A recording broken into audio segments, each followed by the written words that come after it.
you're understanding what's going on here. I mean, it's fraud of the most transparent order. It's just amazing that, shit hits the fan a week after the midterms, after however many hundreds of millions of dollars has been siphoned for political or politicized purposes. Let's just go. We're not going to go through the entire lawsuit because I don't think we need to. I'm going to get my notes. The SEC lawsuit. We'll skip to the end just for the time being. And someone just sent me an article, which we're going to probably have to look at now, about what's going on in Canada. We're not going to bury the lead. We're just going to get to the end. The charges: fraud in the offer or sale of securities, and count 2, fraud in connection with the purchase or sale of securities. Okay, we don't need to go through the whole thing. I just want to show you a couple things. Let's just, are we seeing the same thing? We are seeing the same thing. Let's just go here. I didn't do this yet.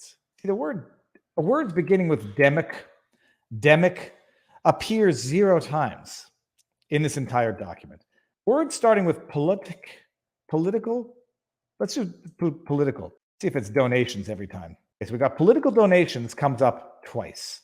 What were the 4 occurrences of political? We've got political donations, political contributions, support political campaigns, and political donations. So the word political all relate to donations, contributions, campaigns, comes up 4 times in this suit. The word Democrat, 0. And just to be RPA, 0. Now, I'm doing it to be fair. In reality, it's not symmetrical regardless, because one article said that 90% of the political contributions went to the Democrats, and another article said it was a full 39 million from SBF and 28 or 30 some odd million from other executives. Summary, pretty much all you need to really know, although we know it now. From at least May 2019 through November 2022, Bankman-Fried engaged in a scheme to defraud equity investors in FTX Trading, the crypto asset trading platform of which he was CEO and co-founder, at the same time that he was also defrauding the platform's customers. Bankman-Fried raised more than $1.8 billion from investors, including U.S. investors, who bought an equity stake in FTX, believing that FTX had appropriate controls and risk management measures. Unbeknownst to those investors and to FTX trading customers, regular everyday clients, Bankman-Fried was orchestrating a massive years-long fraud, diverting billions of dollars of the trading platform's customer funds for his own personal benefit and to help grow his crypto empire. Portrayed himself as a responsible leader, yada, yada, yada. Okay. Bankman-Fried hid all of, there's some customers around the world believed his lies and sent billions of dollars to FTX, believing their assets were secure on the FTX trading platform. But from the start, Bankman-Fried improperly diverted customer assets to his privately held crypto hedge fund, Alameda Research, and then used those customer funds to make undisclosed venture investments, lavish real estate purchases, and large political donations. They go into detail as to how the whole scheme fell apart. There were large investors who were given tokens, the FTT. They started getting very uncomfortable and liquidated their tokens, which caused a massive sell-off. And FTX was sitting there saying, we don't have the money to give back to the client funds. We don't really need to get into that because it's complicated, but also simple. Bankman-Fried, however he did this, and those are the notes that I'm going to get at, however he did this, set up a scheme in which he set up a bunch of companies, a crypto exchange in FTX, which said, hey guys, come trade crypto on my platform, put thousands of dollars in, and you can trade crypto. You can even get our FTT tokens. He then took those client funds, siphoned them off to Alameda, which was a company that he privately owned, undisclosed to investors. Alameda then is another company in research. What did they say they did? Undisclosed venture investments, Alameda. I don't know what that means. Lavish real estate purchases. Apparently, Bankman and family were purchasing some properties. And large political donations. They don't mention to whom yet. Let me just see about family. The word family. I thought family came up in here. Whatever. Bankman hid all this, yada, yada, yada, while he spent lavishly on office space and condominiums in the Bahamas and sank billions of dollars of customer funds into speculative venture investments. Bankman-Fried's house of cards began to crumble. When prices of crypto plummeted in May 2022, Alameda's lenders demanded repayment of billions of dollars of loans, despite the fact that Alameda had by this point already taken billions of dollars from FTX customer assets. It was unable to satisfy its loan obligations. SBF, Bankman, diverted billions in customer assets to Alameda to ensure that Alameda maintained its lending relationships and that money could continue to flow in from lenders and other investors. Didn't stop there. Even as it was increasingly clear that Alameda and FTX could not make customers whole, Bankman-Fried continued to misappropriate FTX customer funds. Through the summer of 2022, he directed hundreds of millions in FTX customer funds to Alameda, which he then used for additional venture investments and for loans to himself and other FTX executives.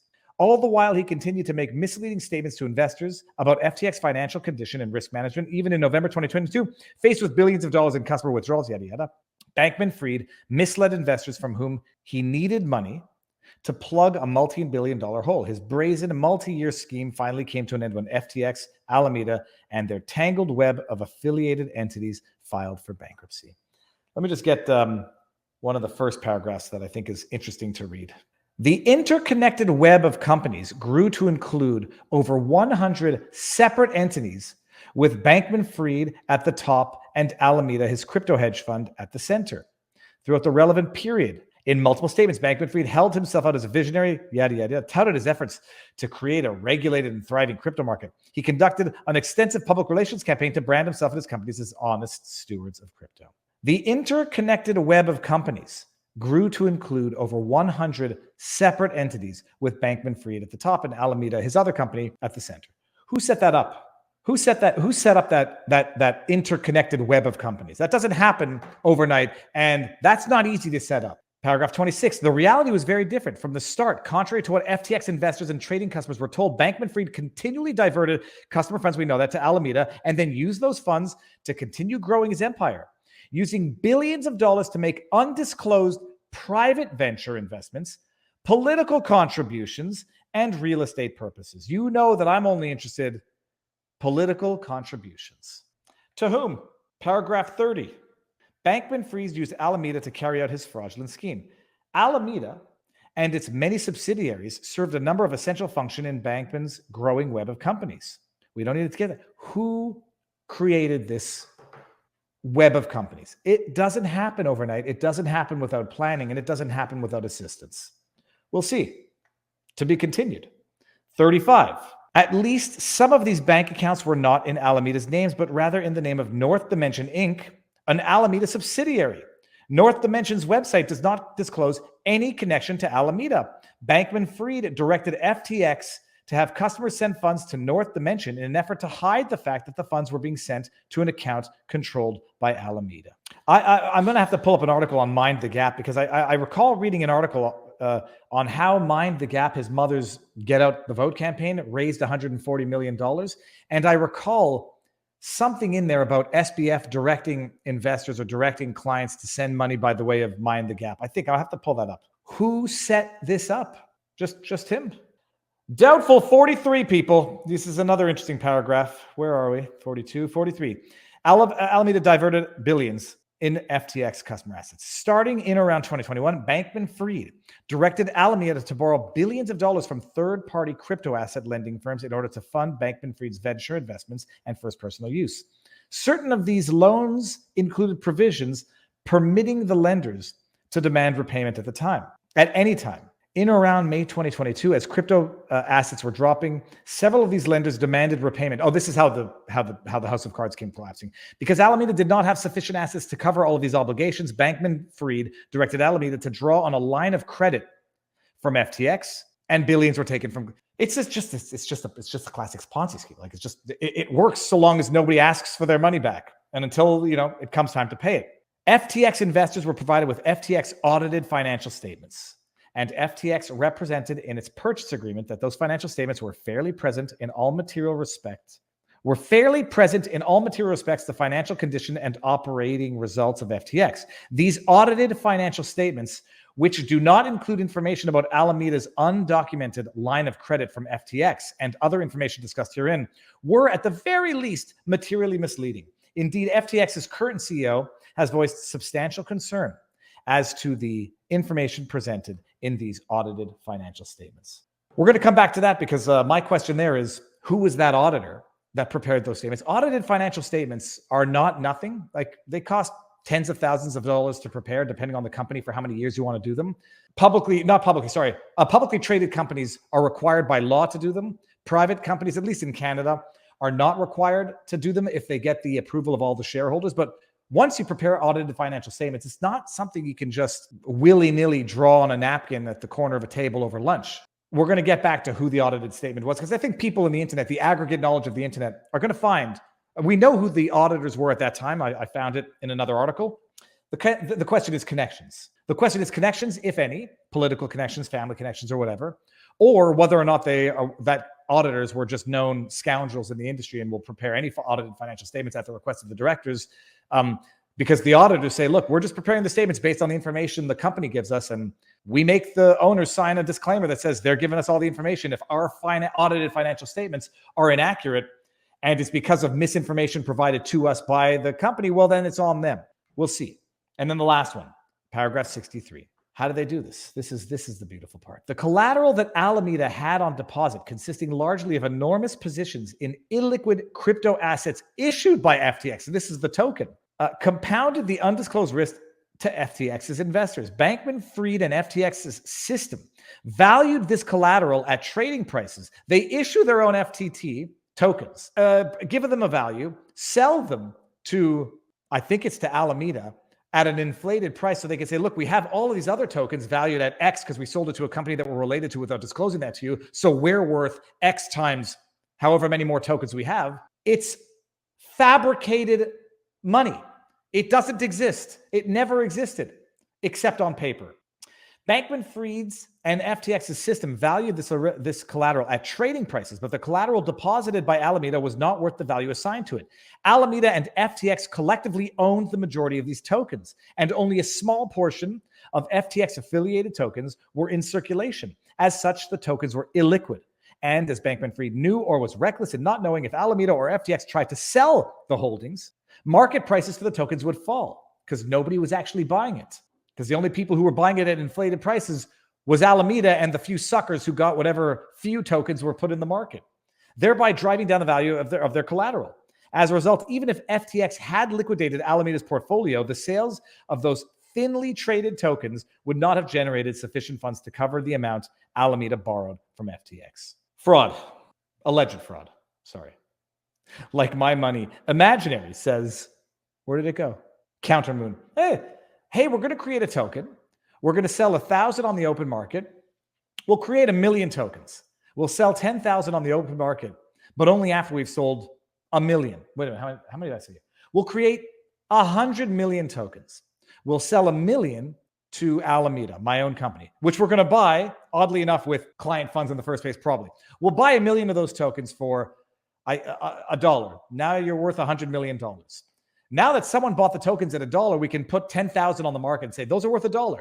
Some sucker buys them for $10, $1 each, and now they're worth 5 cents, 2 cents. But now they get to say, look, the tokens are worth X. This company's worth X because it's however many millions of tokens we have based on the market value that our related company, undisclosed, bought them for. It's just making fake money. It's nothing more to it. The accountants, let me get to my Twitter account, because there was an article that I pulled up. I just want to get the accountant name, and then the interwebs can decide. Oh, Prager-Metti. Okay, so let me just show my homework so that nobody accuses me of making stuff up. They have a current auditor, which is different than the auditor that prepared the statements. What I found was FTX and FTX Trading, which Ray refers to in Thursday's bankruptcy filings as the group's .com silo, had their financial statements audited by the certified public accountant Prager-Metti, and that's from Business Insider. So Prager-Metti, I've never heard of them. I don't know if people know if it's notoriously sketchy of a CPA. People think, chartered public accountants can't be bad. Prager-Metti, here we go. Ray said he hadn't previously heard of Prager-Metti, but noted that they claimed in January to be the first ever CPA firm to open an office in Metaverse through a partnership with Decentraland platform. Like, all of this sounds like scamish to me. It just all sounds like a total scam. So Prager-Metti, I think, is going to be under scrutiny now as to whether or not they have any familial ties to Bankman-Fried and family, and whether or not they're known hired guns who will prepare audited financial statements for whatever the reason. Mind the Gap Well, let's bring that. We're going to bring this up in real time because I don't remember this article. FTX bankruptcy means 73 million in political donations at risk of being clawed back. I don't often talk about my practice of law, but I would call it relatively extensive experience in, I call it low-level bankruptcy law in Canada, because I was involved in a file that went on for years involving bankruptcy. And the old expression, hell hath no fury like a woman scorned. The actual expression should be hell hath no fury like a lawyer scorned, because when a lawyer once upon a time didn't get paid, they were gonna find some money to get paid, and it led to a bankruptcy proceeding that lasted a couple of years. Clawback. I don't know if it's the same thing as preferential payments or reviewable transactions, but payments that go out within a certain time frame of a company being insolvent can be reviewed. Payments made to not at arm's length companies within a certain time frame can be reviewed. There's a number of ways to review certain transactions that might have been made at relevant stages of insolvency or known insolvency. And it goes further back when they're made to related companies or not arm's length transaction. So I suspect that's what clawback means here. FTX bankruptcy means $73 million in political donations at risk of being clawed back. Well, now we know that we're past 40 million. At least 73 million of political donations are tied to FTX. At least.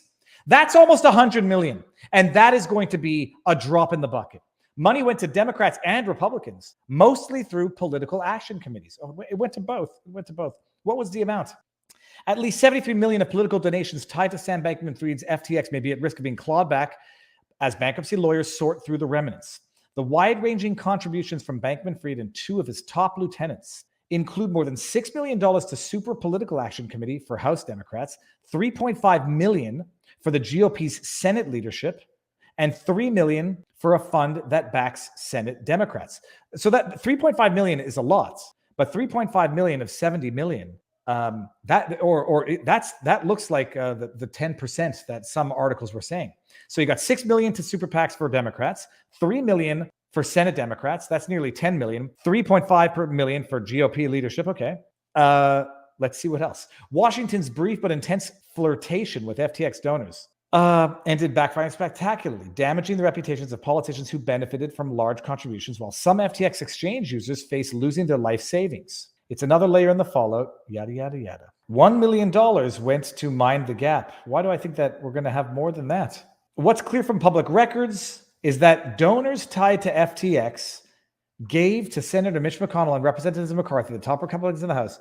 They gave Hakeem Jeffries, now Democrat leader in the House, and Dick Durbin, in total doling out 73 million in federal races. Jeffries and Durbin have both said they donated the money to their campaigns by FTX to charity. Oh, so noble of them. So they said they gave out 73 million, and by the count here, we've got, let's just say 1 million. Let's just round it 3.5. You got 7 million to what they call Senate Republicans, support Republicans, sorry. About 7 million to Republicans and 73 million in total donations. That might be the 90% figure that we saw elsewhere. That wasn't the article, but that gives you an idea. And I'll try to dig up the article, because there was an issue as to how Mind the Gap raised $140 million this cycle. Mind the Gap. Others Get Out the Vote campaign, 140 million. Is this it? This is it. Okay. SBF's mother, Stanford law professor, Barbara Fried, also co-founder of the left-wing political action committee, Mind the Gap, which raised a reported $140 million to help Democrats win the election through the Get Out the Vote scheme. The grift, sorry. A more likely... where was the other Mind in this? So Mind the Gap this year raised $140 million. In 2020, they raised something like 20 million. The question is how they account for that massive increase in funds. Okay. That's Sam Bankman-Fried, everybody. I think that's the latest we have on that.